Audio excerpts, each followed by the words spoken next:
because the first thing, it's just a story. It's Oh my goodness! So, so you hadn't seen Stranger Than Fiction, correct? Yeah. Correct. And had you seen a trailer for it? Like years ago. Oh yeah, probably back when it was popped out, Yeah. like 2006. Yep. Yeah, but it's funny. I don't remember if I watched it in 2006. Because whatever. It's just hard to keep track of whatever. But I would wager I purchased it around 2006, 2007, because when I lived in Hawaii, I didn't pay rent, and most of the time I just ate where I worked, so I had a lot of money to spend on fun, extracurricular activities or whatever, and so that's kind of one of the catalysts to my large movie collection.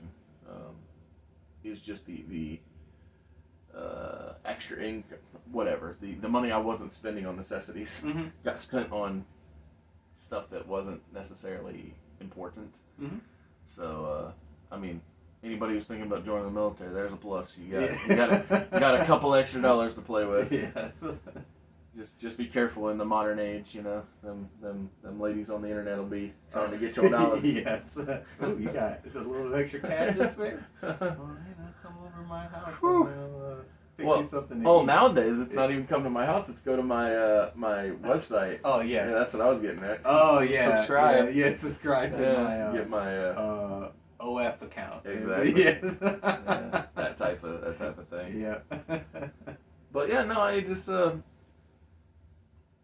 it was also the first time I'd ever really spent money on boots, like something expensive. I bought a pair of Timberlands because whatevs. But yeah, so I'm sure that I bought it somewhere around its release, but I didn't go to theaters because in 2006 I was still deployed. Okay. So there weren't any movie theaters in Tikrit, Iraq. Oh damn. I got here like. Oh, really? There was one in Baghdad. Really? I went there once, yeah. How was it? Oh, it was freaking the life of luxury in Baghdad over Tikrit. Everybody's living quarters had air conditioning. Oh, I was like, come on now, guys. Getting the big time, and I got a little bit of nothing. It's funny. That sucks. But nah, this the reason that we're doing Stranger Than Fiction for the retro review is because in the month of September, and or primarily in the month of September, I picked things that I have great affection for, and this being one of those things. It's also why that Wednesday Rewind is returning for the month of September, because on September the 27th, we're going to talk about a show that I love. And so it's just, taking September to celebrate things that, I'm a fan of.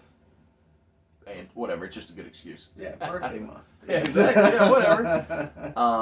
Well, and just personally, I know that you felt this way about Flight, and so I feel this way about friggin' anything. When I can introduce something that I enjoy to somebody that can also enjoy it, it's just a good feeling.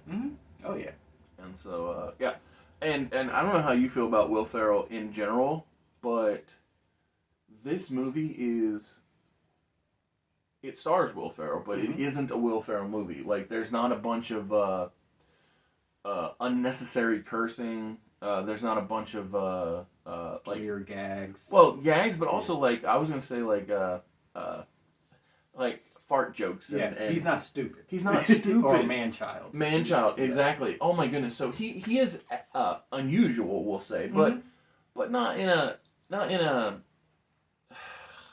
mean way. That like where because like in Talladega Nights, the kids are mean. Everybody's like. They're like adversarial. Yes. Whereas here he's he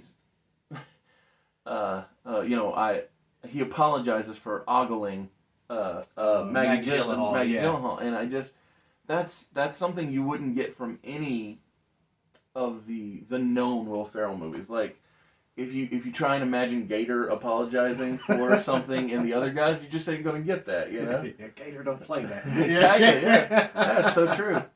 And so like, and the Step Brothers character, right? It's not like he's gonna be diligent or caring about all the details. So I think that it goes to show Will Ferrell does have range, which is often something I wouldn't attribute to the actor. Yeah. So I think Thompson. No, that's Dustin Hoffman. No, Yeah. the narrator. Her name. Yeah. Emma Thompson. Yes. Emma Thompson, the narrator and then later to be revealed as the writer of the story. Just hearing her do narrate the simplest of tasks, brushing your teeth and tying a tie. It's yes, I've watched the movie a lot, but even though I've seen it many times, it's very fulfilling just hearing her talk about the simple task and it's and seeing his reaction to those things, right? And how that when he reacts to her talking, the narrator then stops because she only does a certain amount of the narration, because whenever he deviates from her plan, it doesn't change her story, which I think is very interesting to the way that it all plays out. Yeah.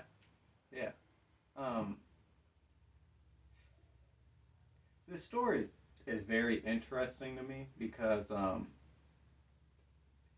I guess in a meta outside sort of way, Absolutely. it's very interesting.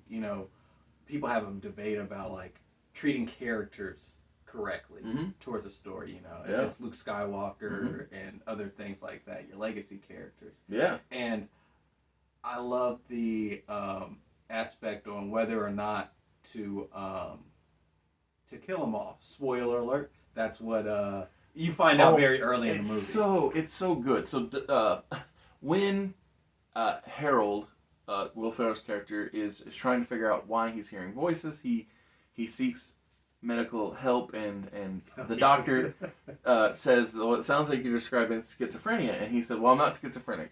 She's like, it sounds like schizophrenia. Exactly. Oh, she's so good. And so when he explains that well, they're not, the voices aren't telling me to do anything, they're describing what I'm doing, and very eloquently, she's like, well, that sounds like literature. Maybe you should see a literary professor. So he sees that guy. Yeah. He's like, so what would you say if not? He's like, oh, she said, I would say you should seek a literary professor. Yeah. He's like, thank you. Oh, so he goes to a college and meets Dustin Hoffman. Oh my goodness, yeah. So his character's name, Dustin Hoffman's, I wrote it down. It's Jules something. Julius, I forget. But anyway, he's a really good. And so he's so amusing because he's so quick to catch on to how, Hilbert, Julius Hilbert. He's so quick to catch on to who Harold is as a person. So the first time they meet, he says, how many stairs did we just walk up? He's like, I didn't count. Even though we know as the audience that he was counting. They go to the bathroom. He's like, how many wall tiles are there? He's like, oh, I wasn't counting. He's like, well, okay. Yeah. He's just like, I know better. And I was like, I just love his smug attitude. I forget how we got here. Oh yeah, I was just. I'm just praising the dang thing. Yeah. That's the. Because I was just talking about. How to treat the character. Yeah, try to. And death. That's the reason I brought up Professor Hilbert, because I know this is jumping way to the end, but I just love when he makes the analysis that, well, the tragic ending to the story is the right ending to the story. And I just thought that was so interesting. Even after knowing Harold is a real person, he's like, oh, well, I mean, are you gonna get a better death than one that she wrote? Yeah, he's like, this is her magnum opus. It's good. But what I love about what Harold does is there's like a motif with the bus, and he's just sitting there reading the whole entire thing from beginning to end, and then he goes back to Emma. Oh, the writer. The writer, yeah. What's I forget what her character's name is. Oh, Karen. Yes. Eiffel. Karen Eiffel. Karen is, Eiffel. Yeah. And he goes back to her. He's like, it is good. Yeah. He's like, and I'm happy. Yeah, he accepts it. And I love the line that she delivers at the end to. Oh, got it. Jules. I got you. Yeah. Yeah. She said, "Is that not?" She said. She changed the ending. A man willing to face his own death for another. Isn't that the type of man that you want to keep alive? Yes. I was like, that's. Oh, she's so good. Yes. Because a part of me was like, damn, that ending of him dying is really good. Yeah. Like, there's that. Well, so I was telling Ahmed about this because he hadn't watched the movie, but Mm-hmm. he knew that we were going to shoot, and he was like, "Oh, isn't that a cop out? Her hitting him with the bus but not killing him." Right. And I was like, I mean, it is what it is. You've got to have some suspension of disbelief due to the fact that it's a movie. Right. Correct. But more than that, it's like when Oh, because I also neglected to tell him that he would have died saving a child. And once I said that, and I said, well, he still saves the kid. He just doesn't happen to. He's like, oh, I mean, that's a win-win then. Mm-hmm. You save the kid and you don't die. Mm-hmm. But yeah, so many characters within this. So whether it's the professor, the writer, the IRS agent, which is Harold, and the baker. But like one person I think is perfectly cast is Queen Latifah. Oh, okay. I thought you were gonna say Dave. Oh, so I like Dave, his friend too, but he's Queen barely in Latifah. it, Well, yeah. so when I talk about Dave, I say Buster from Arrested Development, Mm-hmm. Yeah. and so I mean often. I mean, obviously, I know that his character's name is Dave, but no, Queen Latifah is just so invaluable within this. So like multiple times when Karen's struggling to write, I'm like, I feel your pain because being stuck on something is hard. Mm-hmm. But Queen Latifah, I forget what her character's name is now off the top of my head either. Because there's this great point where she introduces herself to Harold and she says, "I'm her assistant," and Harold says, "I'm her main character." And I was just like, man, dude, you're just all about getting the job done with that, with just being so dry, but also great. But yeah, so she. Like I said, when Karen's outside smoking, and it's pouring down the rain, Queen Latifah asked her, she said, "Can't you imagine car accidents inside? You're gonna catch the cold." Yeah. And I always when I see Maggie Gyllenhaal, I always just go back to The Dark Knight. So it's always just weird. But I love her character because she's human to me. She's so human. Because at first you're like, wow, she's just standoffish, she's a huge bee. But then you find out. Well, not only that. I mean, yes, I can see that initial reaction, but to me, my first thought, yes, she's being impolite to Harold, but like, who really wants to be audited? Right. Yeah, ain't nobody gonna be happy on that day.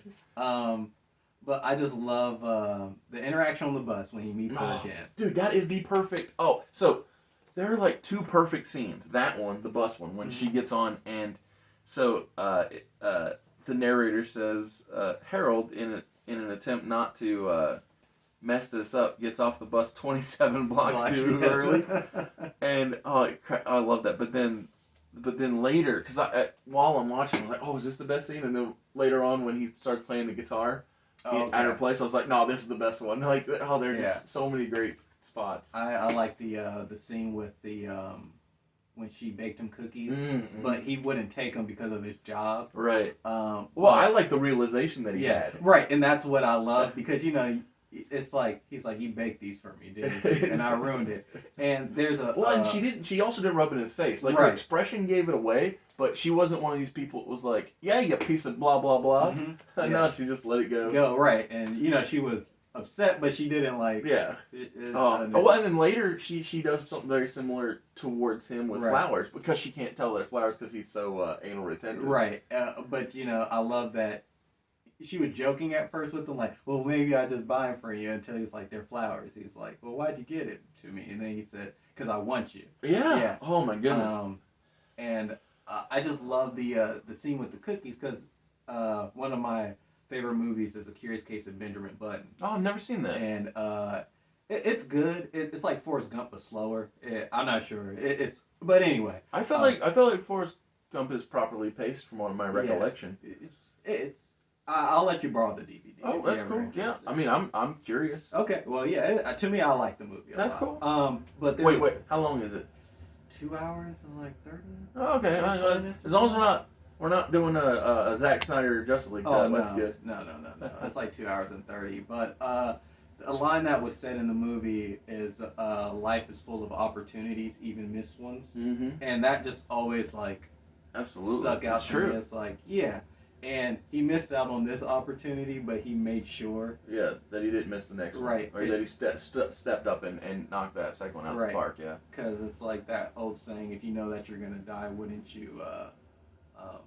No, it's a great question, because, so, I'd say this too often on the channel, but Ahmed asked me, he said, if you knew you were going to die tomorrow, but, or, like, if somebody would say, oh, I'll give you this much money, but you'll die tomorrow. I was like, I don't think there's an amount of money that knowing tomorrow's the end is the answer for it. Like, you give me more time to plan for stuff, cool. Mm-hmm. Like, I'm not gonna be happy about it, but at least you got time to do stuff. But like, tomorrow is nothing. Mm-hmm. Like, right. Like, what?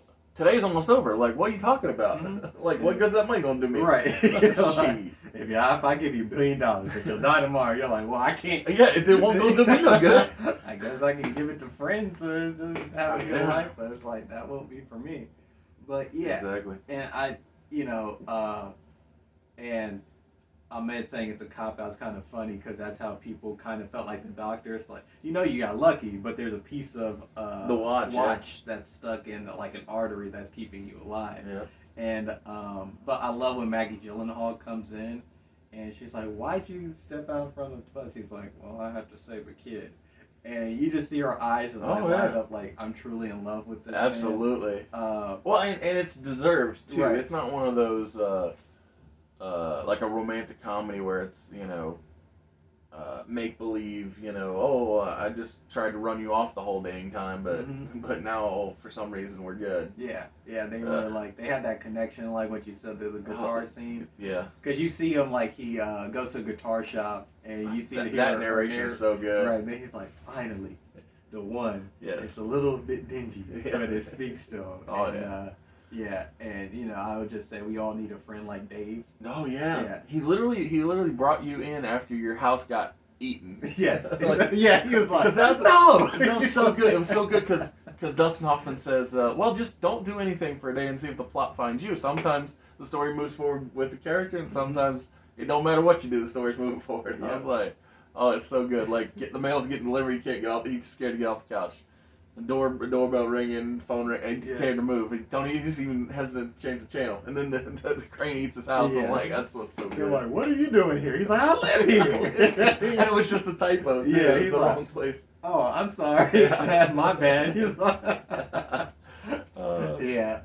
But what that did, though, is it forced him to grow, get out of his comfort zone. Oh, yeah, that's a good point. I didn't think about that. Yeah, and so, because, it's something where you think, or at least I personally think, oh, why did this happen?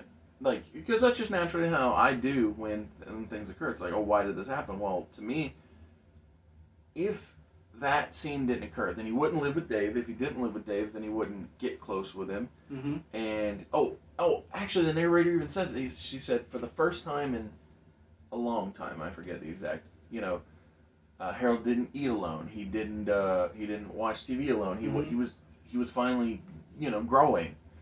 And so, I thought that was smart. Yeah. Oh, and I love the name of her book, Death and Taxes. Death and Taxes, smart. Yeah, that was so Well, good. I also like that it took her 10 years to get to this place, the place where she knew how to kill him.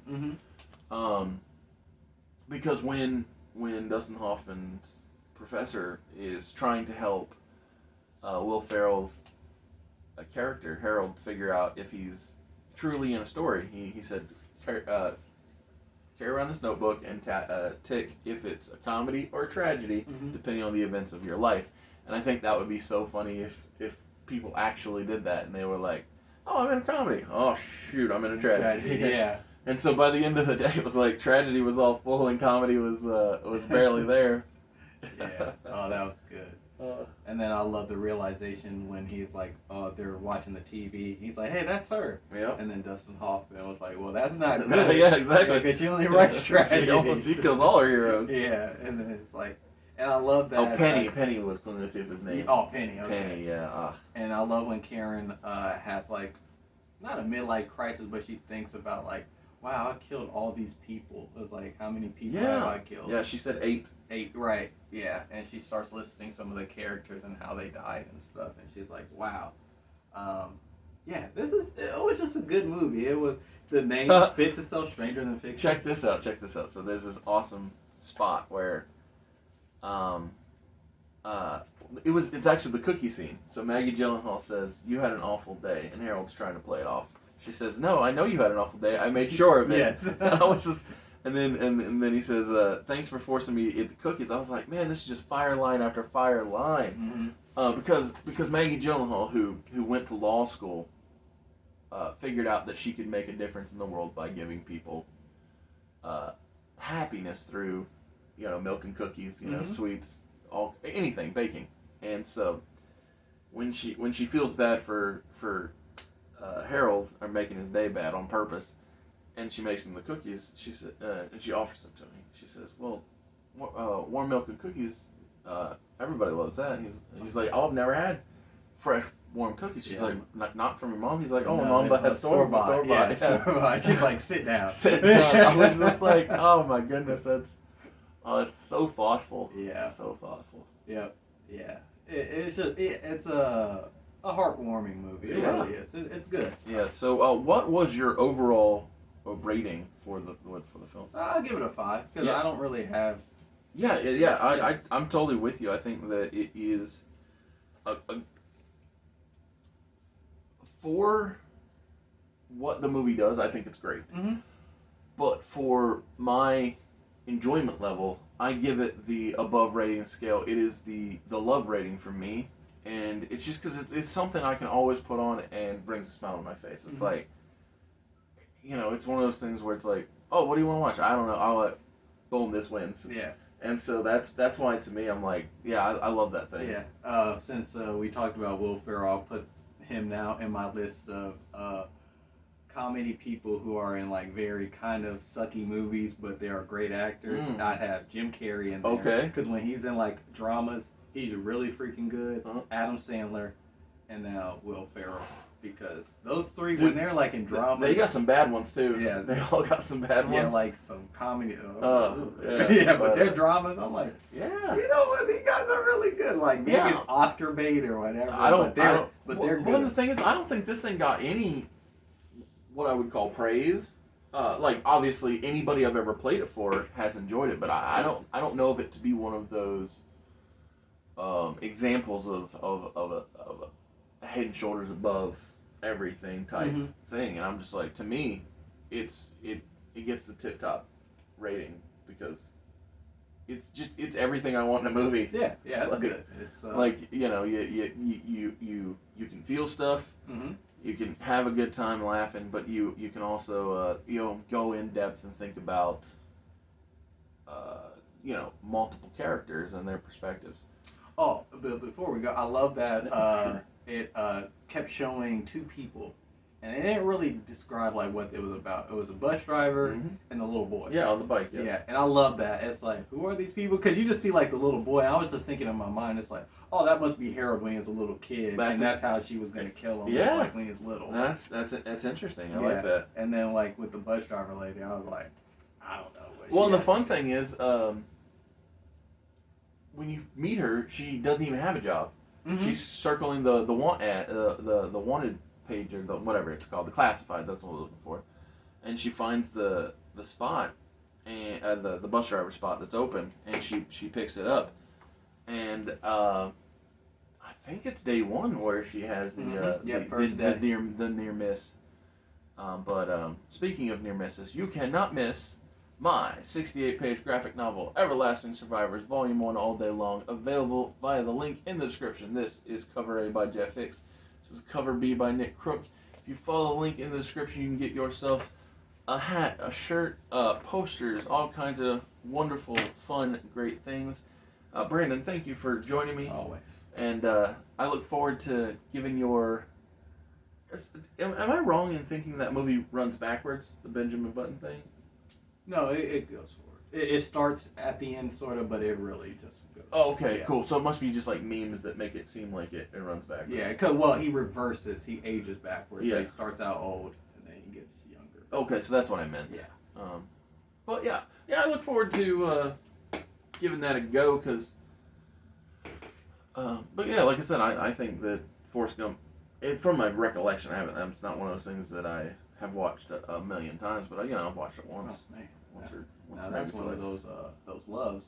Really? Yeah, yeah. Because whenever it's on, even on television or whatever, for some reason, I just stop. You a Tom Hanks guy? No, not really. Like I like his movies, but Sure. like I was just asking. it's just like there's just a couple of movies that whenever it's on, it just never gets.